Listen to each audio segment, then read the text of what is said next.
On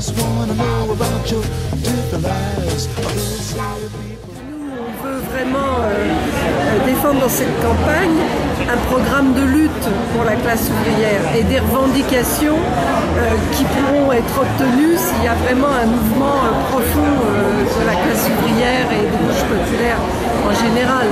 Donc ce mouvement, on ne sait pas s'il se déclenchera ou pas, mais s'il se déclenche, on espère que tout ce qu'aura défendu Nathalie, l'interdiction des licenciements, le partage du travail entre tous, sans diminution de salaire, le contrôle, l'expropriation et le contrôle sur les banques, que tout ça restera dans la tête de ceux qui auront entendu et que le jour où il y aura l'explosion sociale qu'on appelle bien sûr de nos voeux, ces revendications soient reprises.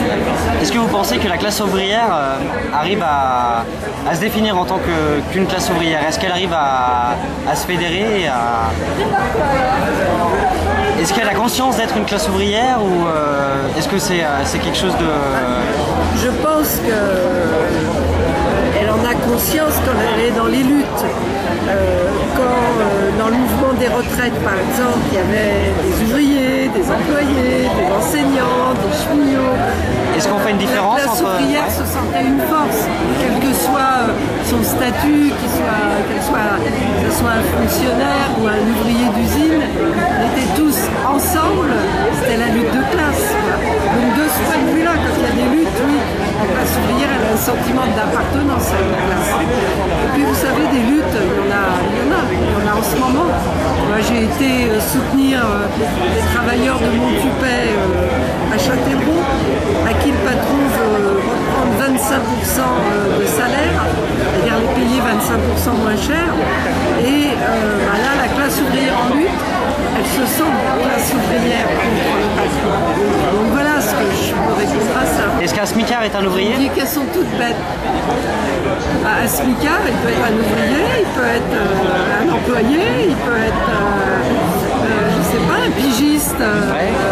Mais donc il n'y a pas de différence. D'accord, donc ça se confond. Enfin, Mais bon, donc il appartient à la classe des exploités, à ceux sur qui le patronat gagne de l'argent, quel que soit le métier qu'il fait.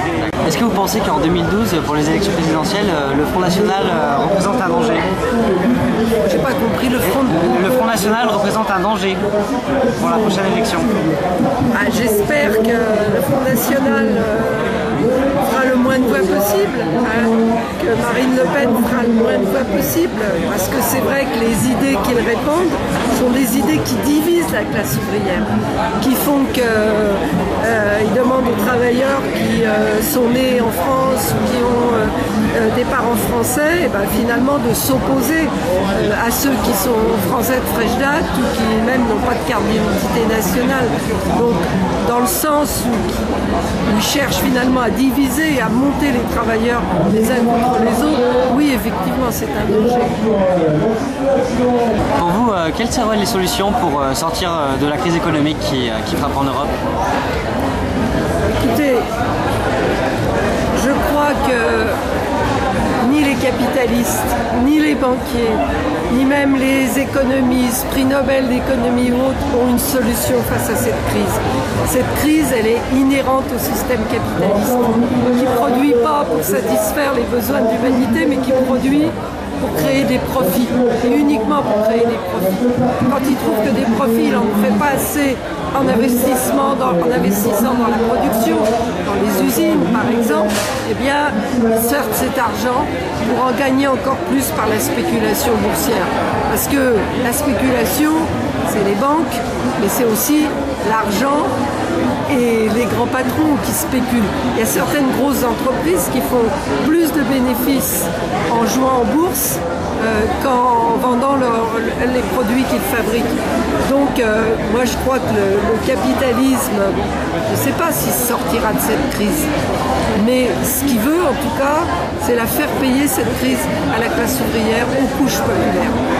Et comme le disait un camarade tout à l'heure dans le débat, même un petit patron, un artisan, un paysan, si demain la classe ouvrière, il y a 40% de chômeurs comme on a connu avec la crise des années 29-30, eh bien lui-même il crèvera parce que ces gens-là qui sont des petits patrons, des petits artisans, ils vivent finalement grâce à l'argent que la classe ouvrière leur laisse en achetant leurs produits. Donc je crois que finalement au-delà même de la classe ouvrière, c'est l'ensemble des couches populaires qui est touché. Et j'espère bien qu'on aura une révolte, une explosion sociale qui fera que non seulement on obtiendra des garanties pour notre emploi, pour des salaires, mais même peut-être qu'on ira plus loin pour changer fondamentalement la société. Ça s'appelle la révolution. Et vous, pour vous, quelle est l'utopie quelle est votre utopie? Je ne crois pas que ce soit une utopie. Moi, ma conviction profonde, peut-être que je ne le verrai pas, moi, la révolution, mais ma conviction profonde, c'est que la société, elle n'a jamais avancé comme ça, ni par les élections, ni par petites réformes, surtout dans une période où le capitalisme ne peut même plus en faire des réformes. Mais que la société, elle a toujours évolué grâce à des révolutions, grâce à des grands mouvements de masse. Donc, je ne crois pas que ce soit une utopie, je crois que c'est une conviction profonde que le monde du travail peut changer cette société. Merci.